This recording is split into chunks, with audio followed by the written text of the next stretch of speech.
పవన్ కళ్యాణ్ అనే వ్యక్తి ఎన్నో హామీలు ఇచ్చి ఎలక్షన్లలో గెలిచేసి వచ్చి ఏం చేసిండు అని అడుగుతున్నాం. సరే, ముందు పవన్ కళ్యాణ్ గారు ఏం చేసిండ్రు అనే విషయాన్ని పక్కన పెడదాం. నువ్వు 10 సంవత్సరాలు ఎమ్మెల్యేకున్నావు కదా, నువ్వేం చేసినావో కొంచెం ప్రజలకు చెప్పగలుగుతావా నువ్వు? ఆ? నువ్వు మీ అన్నదమ్ముళ్ళు కలిసి నగరిలా అడ్డంగా దోచుకున్న స్టోరీస్ అందరికీ తెలిసినాయే కదా. భూములు కబ్జా పెట్టిండ్రు, బెదిరించిండ్రు, పదవులు అమ్ముకున్నారు. ఆ? రిషికొండకి గుండు కొట్టిండ్రు మీ పార్టీ వాళ్ళు. నువ్వు అక్కడ ఎన్నో భూములను కబ్జా పెట్టుకున్నావు. బిఎండబ్ల్యూ కార్లు కొనుక్కున్నావు. ఉం? ఇవన్నీ ఎక్కడి నుంచి వచ్చినాయి కొంచెం చెప్తావా నువ్వు?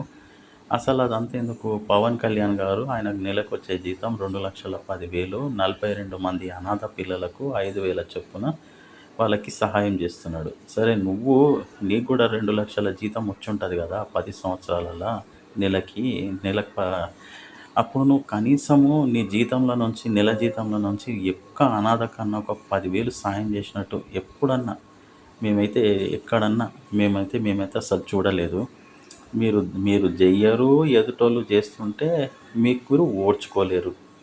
మీ జగన్మోహన్ రెడ్డి అయితే ఇంకా ఇక అసలు ఏ పేరు పెట్టాలనో కూడా అసలు నాకు తెలుస్తలేదు. విజయవాడలో వరదలు వచ్చినప్పుడు ₹1,00,00,000 ఇస్తా అన్నాడు. ఆ ₹1,00,00,000 ఇప్పటిదాకా ఇవ్వలేదు. ఏదో మేమే ఖర్చు పెడతాం, మేమే జనాలను డైరెక్ట్గా ఆదుకుంటామని అన్నాడు. 4 రోజులు రోజు ₹100 పాల ప్యాకెట్లు ఇచ్చేసి చేతులు దొక్కున్నారు. నాకు తెలిసినంత వరకు ఆ పాల ప్యాకెట్లు కూడా ఎవరో వైసీపీ నాయకుడు ఇచ్చిందే తప్ప జగన్మోహన్ రెడ్డి జోబుల నుంచి ఇచ్చిందైతే ఖచ్చితంగా కాదు. ఆర్మీ ఉద్యోగులకు విరాళం ఏమంటే ₹500, అది కూడా అక్కడ ఉన్న ఒక అతన్ని, ఎవరో ఒక అతన్ని అడిగించినోడు. అటువంటి మీరు ఎదుటోళ్ళని ప్రశ్నించేటప్పుడు మిగతా 4,000 మిమ్మల్ని చూపిస్తాయన్న విషయం ఎందుకు మర్చిపోతారో నాకు అర్థం కాదు.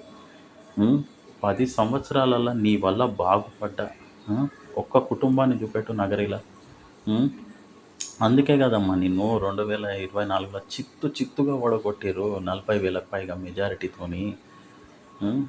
గాలి భానుప్రకాష్ రెడ్డి, గాలి భానుప్రకాష్ నాయుడు. నువ్వు ఏం చేసినావని? నువ్వు గెలిచిన 2 పర్యాయాలు కూడా 2,000 మెజారిటీతో తప్ప భారీ మెజారిటీతో గెలిచిందే లేదు. నువ్వు ఇంత భయంకరమైన ఓటమి పాలైనా కూడా అందులో నుంచి మీరు ఏం నేర్చుకుంటలేరు వైసీపీ నాయకులు. అంటే మీకు 2029లో కూడా ఘోర పరాభవం తప్పదు, రాసి పెట్టుకో.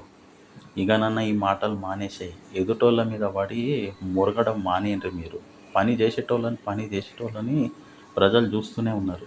మీరు ఏం చేయలేదని మిమ్మల్ని ఓడగొట్టి 11 సీట్లు ఇచ్చి పక్కకు కూర్చోబెట్టిండ్రు. ఇంకా ఓటమిల నుంచి ఓంకారము అనేది నేర్చుకోవాలమ్మ. అట్లాంటిది ఏం లేదు. ఓటమి చెప్పే గుణపాఠాన్ని నేర్చుకోవాలా, తప్పులు సరిదిద్దుకోవాలా, మళ్ళీ ప్రజాక్షేత్రంలో పోవాలా, చేసిన తప్పులకు మన్నింపు అడగాల, పాజిటివ్ పాలిటిక్స్ చేయాలి. అవి మీకు ఎట్లాగో చేత కాదు. కూటమి ప్రభుత్వం వచ్చే నుంచి 2 సంవత్సరాల నుంచి ప్రజలు హాయిగా ఉన్నారు. సంక్షేమ పథకాలు బాగానే అందుతున్నాయి. అభివృద్ధి అయితే దూసుకుపోతుంది. మీ జగన్మోహన్ రెడ్డి చేసింది ఏముంది? అమరావతికి నేను మద్దతు అని చెప్పి 2019లో గెలిచి అమరావతిని ధ్వంసం చేసిండు. పోలవరం ప్రాజెక్ట్ని అడ్డంగా నిలిపేసిండు. రివర్స్ టెండరింగ్ అన్నాడు. ఒక 2% ప్రాజెక్టు పని కూడా పూర్తి చేయలేదు. వీళ్ళు వచ్చి నుంచి పోలవరం ప్రాజెక్టును పరిగెత్తిస్తున్నారు. అమరావతిలో నిర్మాణాలు వేగంగా జరుగుతున్నాయి. మీకు మీ నాయకునికి, మీ పార్టీ శ్రేణులకు అభివృద్ధిని చూస్తే మీకు కళ్ళు ఎందుకు కోర్చుకోలేరు? అసలు మీకు జనాలు బాగుపడేది ఎందుకు మీకు అసలు ఇష్టం ఉండదా? ఎప్పుడు చూడు పని చేసేటోళ్ళ మీదనే వాడు ఏడుస్తుంటారు. మీరు చేసింది చెప్పుకోండి అంటే ఏముండదు. మీ నాయకుడు బటన్లు నొక్కుడు తప్ప ఏమీ చేయలేదు. అభివృద్ధి శూన్యం.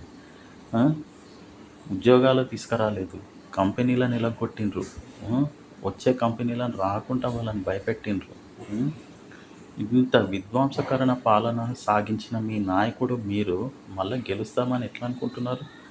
మీరు చేసింది తప్పు అని లెంపలేసుకొని ప్రజల ముందు పాజిటివ్ పాలిటిక్స్ చేయండి. అప్పుడన్నా మీకు ఏమన్నా ప్రతిపక్ష హోదా మీ నాయకునికి ఏమన్నా దక్కుతుందో అదన్నా చూడాలి. నువ్వైతే జీవితంలో మళ్ళీ ఎమ్మెల్యేగా రాసి పెట్టుకో. నువ్వు మీ నాయకుడి అడుగుజాడలలో నడిచినావు కదా. నీకు ఇంకా ఓట్లు కూడా కాదు కదా, అసలు నువ్వు నగరి అనేదే మర్చిపోయి ఇక నువ్వు. సరే, ఇంకా నెక్స్ట్ వీడియోలో ఇంకా మాట్లాడతా నీ గురించే.